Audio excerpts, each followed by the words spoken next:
بسم اللہ الرحمن الرحیم۔ السلام علیکم۔ پاکستان کا آئین اس سرزمین پہ بسنے والوں کو تمام انسانی حقوق، بنیادی انسانی حقوق، ان کو مذہبی آزادی، ان ساری باتوں کو یقینی بناتا ہے۔ پاکستان میں جب ہم دیکھتے ہیں کہ چاہے وہ تعلیم کا معاملہ ہو، صحت کا معاملہ ہو، انسانی حقوق کی بات ہو، تو کچھ حلقوں کی طرف سے ایسے سوالات اٹھتے ہیں کہ پاکستان کے آئین کی اس طرح سے پاسداری نہیں ہو رہی۔ کیا قوانین موجود نہیں ہیں، یا اگر قوانین ہیں تو ان پر کس حد تک نفاذ ہو رہا ہے؟ اسی طرح کی اور بہت سی باتیں اور بہت سے سوالات لے کے آج ہم آئے ہیں۔ ہمارے ساتھ اس وقت موجود ہیں وفاقی وزیر برائے انسانی حقوق ڈاکٹر شیریں مزاری صاحبہ۔ السلام علیکم ڈاکٹر صاحب۔ وعلیکم السلام۔ ڈاکٹر صاحب، پاکستان کا آئین جو ہے وہ یقینی بناتا ہے کہ اس سرزمین پہ بسنے والے جو ہیں ان کے بنیادی حقوق کا تحفظ ریاست کی ذمہ داری ہے۔ کہاں کھڑے ہیں 2020 کے اس اواخر میں انسانی حقوق کے حوالے سے؟ بالکل، ہمارا جو آئین ہے اس کے شق اگر دیکھیں 1 سے 28 تک، تو انسانی حقوق جو ہر شہری کا ہے اس کے تحفظ کے حوالے سے ہے۔ اب یہ ہے کہ کئی سالوں سے آپ کو پتہ ہے پاکستان میں جمہوریت نہیں رہی، پھر آتی رہی جاتی رہی، تو امپلیمنٹیشن کے مسئلے مسائل ہیں۔ لیکن میں سمجھتی ہوں دنیا میں کوئی ایسا ملک نہیں ہے جدھر ایک آئیڈیل سچویشن ہو کہ سارے انسانی حقوق جو کہ ایک شہری کو ملنے چاہیے، چاہے وہ ڈیولپڈ کنٹری ہو، انڈر ڈیولپڈ ہو، اور اگر وہ جمہوریت ہے تو ان کو ملنے چاہیے۔ یہ کہیں نہیں 100% ہوتے۔ میں سمجھتی ہوں کہ ہماری حکومت جب سے آئی ہے، ہماری بہت سٹوریز ہیں انسانی حقوق کی جو پازیٹیو ہیں۔ ہم نے بہت سے سٹیپس لیے ہیں۔ میں یہ نہیں کہہ رہی کہ ہم نے جو ہم پوری طرح کرنا چاہیے ہم کر چکے ہیں، لیکن ہم آگے بڑھتے جا رہے ہیں۔ اصل چیز وہ ہے۔ اب میں آپ کو کچھ اگزامپلز دوں۔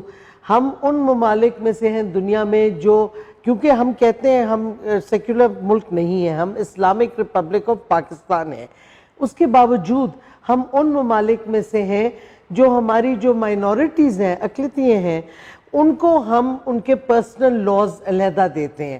ہندو میرج بل ہے علیحدہ، سکھوں کا اپنا ہے، کرسچنز کا بن رہا ہے، اور ڈیلے ہماری طرف سے نہیں ہے، ڈیلے کرسچنز کی طرف سے۔ ان کے 17 ڈیفرنٹ سیکٹس ہیں پاکستان میں، ان کا آپس میں فیصلہ نہیں ہو رہا۔ یہ بہت کم ممالک میں ہوتا ہے کہ آپ اپنے مائنورٹیز کو ان کے پرسنل لاز دیں تاکہ ان کی جو ریلیجس آبلیگیشنز ہیں وہ پوری طرح وہ اپنی فلفل کر سکیں۔ پہلی بات یہ۔ دوسرا، پاکستان کا میرا خیال میں ہم 5 یا 6 ممالک میں ہیں دنیا کے جنہوں نے ٹرانسجنڈر قانون بنایا۔ یہ یورپ میں بھی نہیں ہے۔ آپ کو پتہ ہے یورپ میں ویزا فارم پہ یا پاسپورٹ پہ ان کے 3rd باکس نہیں ہوتا، وہ لیگل سٹیٹس انہوں نے نہیں دیا ہوا ٹرانسجنڈرز کو۔ آج پاکستان کا جو ٹرانسجنڈر قانون ہے وہ one of the most progressive قانون ہے دنیا میں۔ ہم ان کو وہ خود چوز کرتے ہیں اپنی آئیڈینٹی، ہم نہیں ان کو بتاتے جیسے امریکہ میں پریشر تھا کہ امریکن گورنمنٹ ڈیفائن کرے گی، نہیں، ہم ان کو خود چوائس دیتے ہیں۔ ہماری آئی ڈی کارڈ میں، ہمارے پاسپورٹ میں ان 3rd کالم ہے، 3rd کہ وہ اپنی آئیڈینٹی اس میں وہ کریں۔ ہم نے پرائیورٹی دی ہوئی ہے ٹرانسجنڈرز کو ہیلتھ کارڈ سسٹم ہے۔ ہمارے پرائم منسٹر نے جب فیڈرل کیپٹل میں ہیلتھ کارڈ لانچ کیا، سب سے پہلے ٹرانسجنڈرز کو دیا گیا۔ ہم نے اپنے ہاسپٹل فیڈرل ٹیریٹری میں ہسپتالوں میں وارڈ بنایا ہے علیحدہ ٹرانسجنڈرز کا۔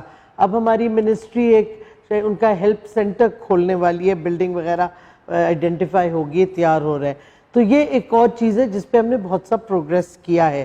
چائلڈ ابیوز جو ہے پوری دنیا میں ہوتا ہے، ہمارے پرائم منسٹر نے خاص اس کا نوٹس لیا اور ہم چائلڈ ابیوز کے خلاف اویئرنیس کیمپینز چلا رہے ہیں۔ کووڈ-19 سے پہلے میں خود اسلام آباد کے سکولز میں گئی ہوں ایجوکیٹ کرنے کے لیے، جدھر ہم پیرنٹس کو بلاتے ہیں، ٹیچرز کو اور بچوں کو بھی۔ ہم نے ٹی وی پہ اویئرنیس پروگرام کی فلمیں چلائی ہیں بچوں کے لیے اور پیرنٹس کے لیے۔ اور کیا کہتے، ہم نے اب یہ اسلام آباد کے اندر ہر سیکٹر میں لوکل لوگوں کے ساتھ گروپس بنائے ہیں جن کو ہم مٹیریل دیتے ہیں کہ آپ اپنے علاقے میں خود یہ میسج لوگوں کو دیں. تو اس پہ بھی ہم نے موومنٹ کی ہے. پھر نیشنل وہ ہم نے بنا لی ہے چائلڈ رائٹس کا جو national commission on the rights of the child, وہ اب بن چکا ہے. ہمارا چائلڈ پروٹیکشن ایکٹ ہو گیا ہے. پھر پاکستان کا بڑا پروگریسو جوونائل جسٹس کا قانون موجود ہے. پچھلی حکومتوں نے پاس تو کر دیا تھا لیکن انہوں نے جوونائل کورٹس نہیں بنائے. ہم نے شروع کر دیا ہے. پنجاب میں 1 ہے, خیبر پختونخوا میں 2 ہیں, اسلام آباد میں اب کئی ڈسٹرکٹ کورٹس کو آئیڈینٹیفائی کر دیا ہے ایز جوونائل کورٹس. تو اس میں بھی ہم آگے بڑھتے جا رہے ہیں. ہم نے ایک بہت اچھا کام میں سمجھتی ہوں کیا ہے کہ ادھر کوئی ڈومیسٹک لیبر پہ جو انفارمل سیکٹر ہے جدھر لوگ گھروں میں کام کرتے ہیں کوئی قانون نہیں تھا, اور اس میں سب سے زیادہ ظلم چھوٹے بچوں پہ ہوتا تھا. ہم نے اب پہلی دفعہ چائلڈ ڈومیسٹک لیبر کو بین کر دیا ہے. 1991 کا چائلڈ امپلائمنٹ ایکٹ جو تھا اس میں شیڈیول میں پرسکرائب کر دیا ہے چائلڈ ڈومیسٹک لیبر, اور ہم امید رکھتے ہیں کہ پروونسز بھی اسی قانون کو اٹھا کے اپنے پروونسز میں استعمال کریں گے. ہم نے پولیس سینسٹائزیشن کے لیے اب ہر پولیس تھانے میں ہم یہ پوسٹرز لگا رہے ہیں کہ اب یہ چیز جو ہے یہ پروسکرائبڈ ہے, یہ ایک جرم ہے. چھوٹے بچوں کو 14 سال سے کم عمر بچوں کو آپ نہیں گھروں میں کام پہ لگا سکتے. تو اس طرح ہم نے کیا کہتے ہیں جینڈر بیسڈ وائلنس پہ اپنی ہیلپ لائن کا ایپ اب ہم انٹروڈیوس کر رہے ہیں. ہم نے اس کو لانچ کر دیا ہے لیکن وہ گوگل پہ کچھ ٹائم لگے گا آنے میں, جس سے ایک خاتون جو کہ گھر میں جس پہ ظلم یا تشدد ہو رہا ہے اور وہ بات نہیں کر سکتی فون پہ, اس ایپ کے تحت وہ ایک بٹن دبائے گی تو ہمیں پتہ چل جائے گا ہماری ہیلپ لائن پہ کہ اس کو کدھر وہ ہے اور اس کو مدد چاہیے تو ہم آپریشنائز کر دیں گے. پولیس کی ضرورت ہوگی پولیس چلی جائے گی, جس کی بھی ضرورت ہوگی. ہماری ہیلپ لائن پہ وکلا بھی ہیں اور ہمارے پروفیشنل سائیکالوجسٹ بھی ہیں, اور یہ ہیلپ لائن پہلے 24/7 تھی, اب کچھ فنڈنگ کی وجہ سے رات کے 10-11 بجے تک کھلی رہتی ہے. تو یہ چیزیں ساری ہو رہی ہیں. میں سمجھتی ہوں کہ ہمارا کافی پروگریس ہو رہا ہے. کئی ایشوز ہیں, انفورس ڈس اپیئرنسز کا ہے, لیکن آپ کو جیسے معلوم ہوگا کل پرائم منسٹر نے بہت ایک اسٹرانگ میسج اور کیبنٹ پوری نے اسٹرانگ میسج دیا ہے کہ آپ اس طرح نہیں کر سکتے, لوگوں کو اٹھا کے لے جائیں. قوانین موجود ہیں, قوانین کے دائرے میں آپ ایکشنز کریں, اور انہوں نے فوری طور پہ انسٹرکشنز دیے. وہ جو ایک گورنمنٹ آفیشل بلکہ کہ غائب ہو گئے تھے کہ ان کی پروڈکشن کریں, اور وہ پھر ہو گیا. تو میں سمجھتی ہوں کہ ہماری حکومت میں انسانی حقوق بہت سینٹرل ہے. اور آپ دیکھیں اس کا کیا ہوا, کووڈ-19 کی جو ہماری اسٹریٹجی تھی ہماری حکومت کی, پرائم منسٹر کی انسسٹنس پہ جو سمارٹ لاک ڈاؤن کی بنی تھی, ہم نے کیا کیا, ہم نے ان ایمپلائمنٹ کو کاؤنٹر کیا. ہم نے 2 بلین روپیز دیے جو ڈیلی ویج ان ایمپلائڈ ہو گئے تھے, ان کو احساس کیش پروگرام دیا. تو یہ احساس کیش پروگرام سے ہم بچ گئے جو سیویئر ریپرکشن تھی جو ہندوستان میں حالت ہے, اور جو ہماری کووڈ کی پالیسی کامیاب ہوئی ہے اس کا کنٹراسٹ واضح طور پہ نظر آتا ہے. پھر ہم نے کشمیر پہ انسانی حقوق کی وائلیشنز پہ بہت اسٹرانگ ایکشنز لیے ہیں. ہمارے پرائم منسٹر کا نیریٹو تھا جدھر سے ہندوتوا سپریمسسٹ کو نازیزم سے فیشزم سے لنک کیا. ہم نے کیا پوری دنیا میں انسانی حقوق کی وائلیشنز اور جو ہندوستان وار کرائمز کر رہا ہے, اسپیشل ریپورٹرز کو ہماری منسٹری کی طرف سے میں نے خط بھیجے, UN human rights high commissioner کو خط بھیجے, اور رسپانس بھی پھر ان کا آ رہا ہے. تو یہ چیزیں ہم انسانی حقوق پہ کافی کام ہو رہا ہے. اور ہمارا اپروچ یہ ہے کہ رائٹس بیسڈ اپروچ, یعنی کہ ہم یہ نہیں کہتے کہ ہم احسان کر رہے ہیں. ہر شہری کا حق ہے کہ اس کو جو آئین میں حقوق ملے ہیں, لکھے گئے ہیں, وہ ان کو ملیں. تو یہ ہمارا فرض بنتا ہے اپنی شہریوں کی طرف کہ ہم ان کو ان کے حقوق دیں. اور کیا کہتے ہیں اس کے علاوہ پھر اب ہم نے, آپ کو پتہ ہے 7 انٹرنیشنل ہیومن رائٹس کنونشنز پہ بھی دستخط کیا ہوا ہے, ان کے بھی ہم نے اب امپلیمنٹیشن پوری طرح کرنی ہے. تو یہ ساری چیزیں ہو رہی ہیں. ہم نے پروگریس بھی چاہیے, ہمارا جرنلسٹ پروٹیکشن بل بھی تیار ہے, ٹارچر کے خلاف بھی ہمارا ایک بل تیار ہے. تو آپ دیکھیں گے تو میں سمجھتی ہوں یہ 2 سال میں جتنا ہم نے پروگریس کیا ہے انسانی حقوق کی طرف سے, وہ کئی ویسٹرن ممالک میں نہیں ہو رہا. اچھا ڈاکٹر صاحب, یہ ابھی جب بلا شبہ کہ ماضی کی نسبت بہت بہتر ہے صورتحال. ابھی آپ نے چائلڈ ابیوز کا بھی ذکر کیا, اور یہ ایک بہت ہی تکلیف دہ معاملہ ہے, اور آئے روز اس طرح کی خبریں بھی آتی ہیں, رپورٹ ہونا شروع ہو گئے ہیں بہت زیادہ کیسز. قوانین بھی موجود ہیں ہمارے پاس. جب ہماری بات ہوتی ہے مختلف جو قانون دان ہیں, تو ان کا کہنا یہ ہے کہ پاکستان میں حقوق کے تحفظ کے قوانین بدرجہ تم موجود ہیں, امپلیمنٹیشن, تو کیا اس طرف ہم اسی واسطے فوکس کر رہے ہیں. امپلیمنٹیشن ہماری 3 اسٹریٹجیز ہیں. ایک ہے جو قانون آلریڈی موجود ہیں ان کی امپلیمنٹیشن ہو. اسی واسطے میں نے آپ کو بتایا ہم نے national commission on the rights of the child بنایا, ہم ٹرانسجینڈرز کا قانون امپلیمنٹ کر رہے ہیں, جوونائل جسٹس کا, یہ ساری چیزیں. پھر دوسرا ہمارا اسکوپ ہے کہ جو جدھر لکوناز ہیں, جدھر قوانین نہیں ہیں, ادھر ہم نئی لیجسلیشن لائیں. اور تیسرا جو بہت اہم پہلو ہے ہمارا, وہ یہ ہے کہ ہم اویئرنیس پیدا کریں.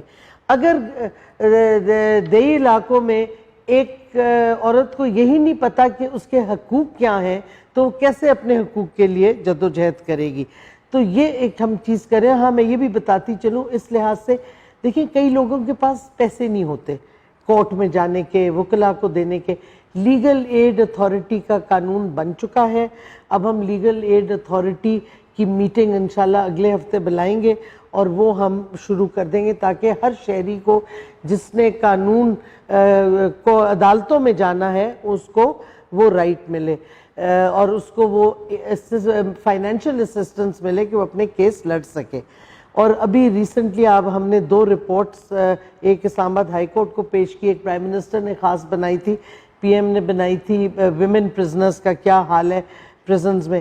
ہمیں 4 مہینے دیے گئے تھے, ہم نے 2.5 مہینے میں وہ کمپلیٹ کر دی. ہاں, وہ میں یہ جاننا چاہوں کہ ہم بڑا نے انٹرسٹنگ پی ایم کو دے دی. پی ایم نے امیڈیٹ آرڈر کیا ہے اپنے سیکٹری کو جو پی ایم آفس کے ہیں کہ آپ فوری طور پہ پروونسز سے ڈیٹا لیں اور ان کو کہیں کہ پرزنرز کی ریلیز. انڈر ٹرائل عورتیں جو ہیں, دیکھیں سالوں سال جیل پاپولیشن میں عورتیں اور مرد بھی پڑے رہتے ہیں جن کو ان کی ٹرائل ہوتی نہیں, وہ جیل میں وقت کاٹ رہے ہوتے ہیں.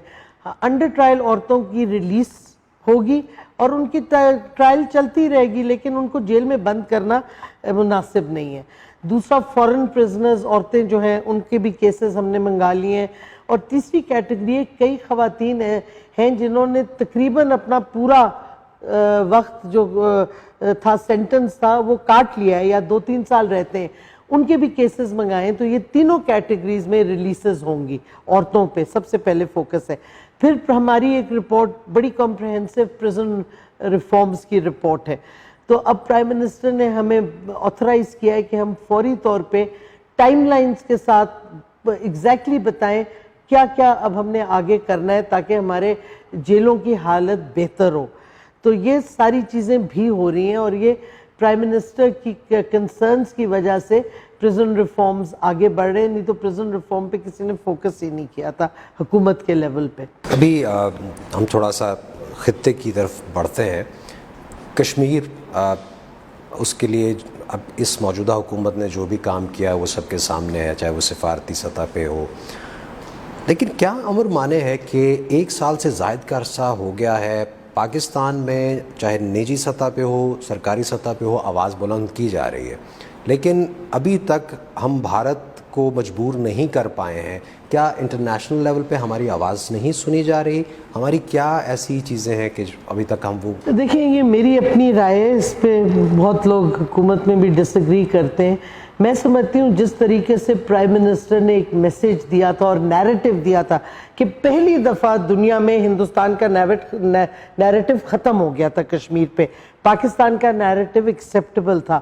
میں سمجھتی ہوں کہ ہمارے جو گورنمنٹل ادارے ہیں جو ڈیل کرتے ہیں فارن پالیسی سے, وہ ٹریڈیشنل موڈ پہ چل رہے ہیں.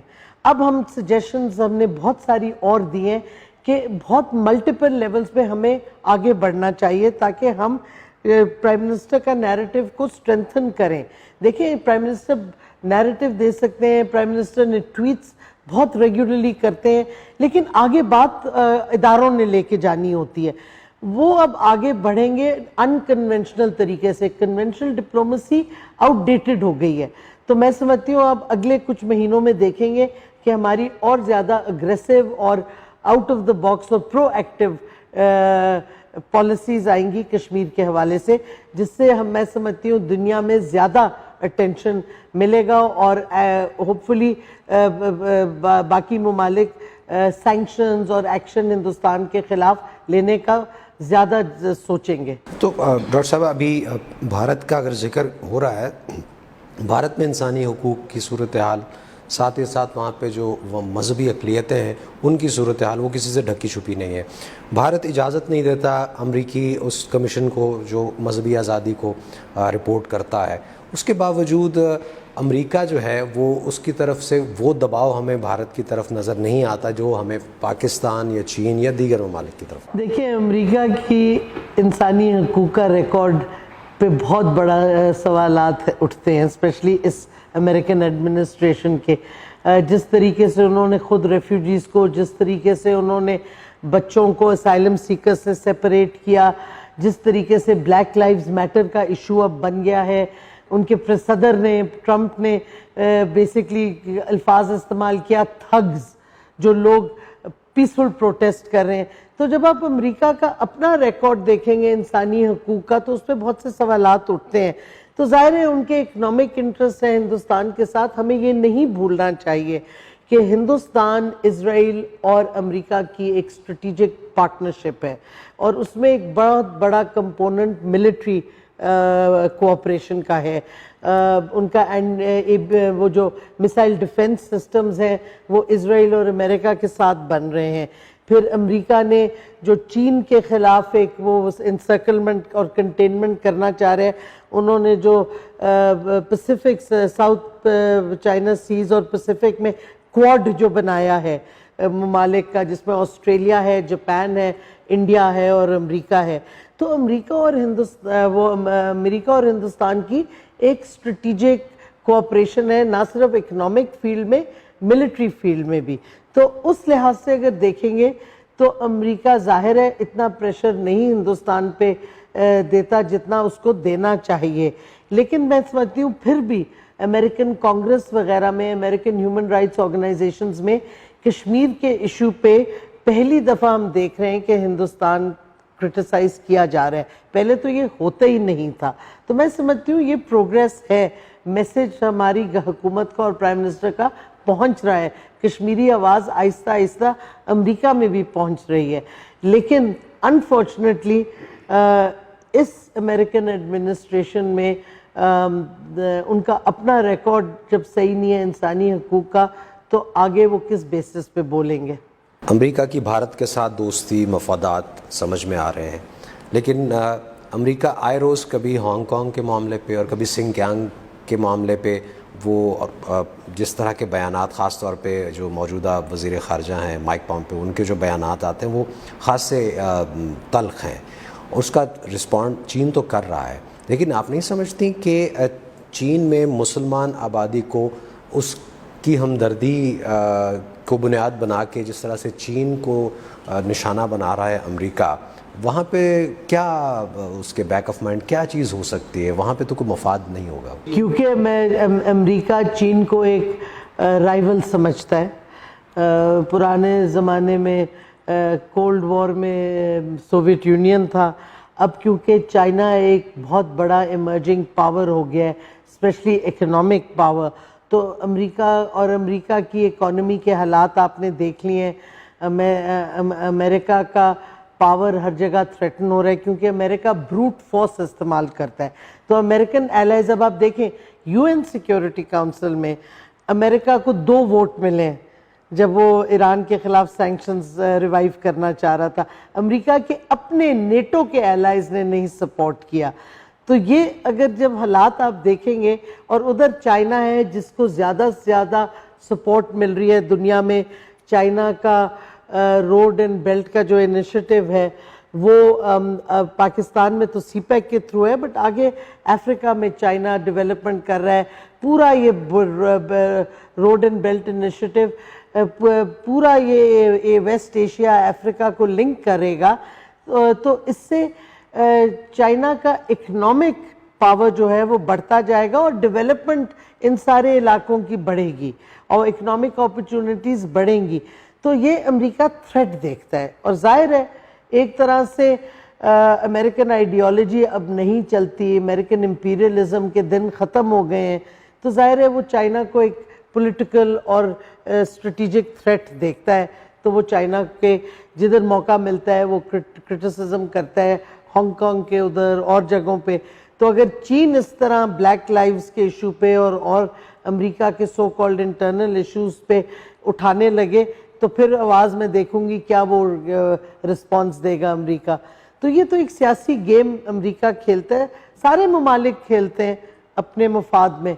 اور چائنا از ایک لارجسٹ تھریٹ امریکہ کے لیے لوم کر رہا ہے، بیکاز چائنا اب آلٹرنیٹ سپر پاور بن رہا ہے اور امریکہ جو مرضی کر لے وہ نہیں روک سکتا. آخری سوال میرا یہ کہ اب یہ دو بڑی طاقتیں ہیں، چین اور امریکہ، دونوں بڑی معیشتیں ہیں، ان کے درمیان اگر تناؤ بڑھتا ہوا آپ دیکھ رہی ہیں تو آپ نہیں سمجھتی کہ یہ نہ صرف وہ جو ویژن صدر شی جن پنگ کا ہے کہ رابطے بحال کیے جائیں اور امن اور خوشحالی اور ترقی آئے، ایک طرف یہ ویژن اور دوسری طرف صدر ٹرمپ کا یونیلیٹرلزم کا ویژن ہے، تو اس سے دنیا متاثر ہوگی، عالمی امن متاثر ہوگا؟ 1945 کے بعد، سیکنڈ ورلڈ وار کے بعد سوویت یونین اور امریکہ کی رائیولری تھی، اب چائنیز اور یو ایس کی ہے. لیکن دونوں ممالک کا اپروچ دنیا کی طرف فرق ہے. چائنیز اکنامک پاور پہ فوکس کرتے ہیں، ڈیولپمنٹ پہ فوکس کرتے ہیں، جدھر وہ اپنا انفلوئنس اگر بڑھا رہے ہیں دنیا میں وہ تھرو اکنامک مینز کر رہے ہیں. امریکہ کا ڈنڈا ہوتا ہے، امریکہ اکنامک ڈیولپمنٹ مجھے آپ بتا دیں دنیا میں کدھر کر رہا ہے. وہ اپنی کیا کہتے یا فوج بھیجتا ہے یا آرم سیلز کرتا ہے یا اپنے وہ بیسز بناتا ہے، وہ چائنا کو انسرکل کرنے کی، کنٹینمنٹ کرنے کی کوشش کرتا ہے. چائنیز نے امریکن کنٹینمنٹ کا تو نام ہی نہیں کبھی لیا، نہ وہ کہہ رہے ہیں کہ ہم امریکہ کی کو رائیول کریں گے ملیٹریلی. ان کا فوکس اکنامک فوکس ہے. تو اس واسطے ان کی سکسیس زیادہ ہوگی، کیونکہ جدھر وہ جا رہے ہیں افریقہ میں، ویسٹ ایشیا میں، ادھر سی پیک کے تھرو، یہ ساری اکنامک ڈیولپمنٹ ہے، اس کا کوئی ملٹری ایسپیکٹ نہیں ہے. اسی واسطے امریکنز کو تھریٹ ہے. لیکن امریکنز کا کیونکہ ایک لمبا پولیٹیکل ٹریڈیشن رہا ہے امپیریلزم کا، نیو امپیریلزم کا، وہ اس سے باہر نہیں آ رہے. اور صدر ٹرمپ نے یہ ریوائیو کر دیا ہے پورا جو نیو امپیریلزم کا کانسیپٹ ہے. آپ کے وقت کا بہت بہت شکریہ.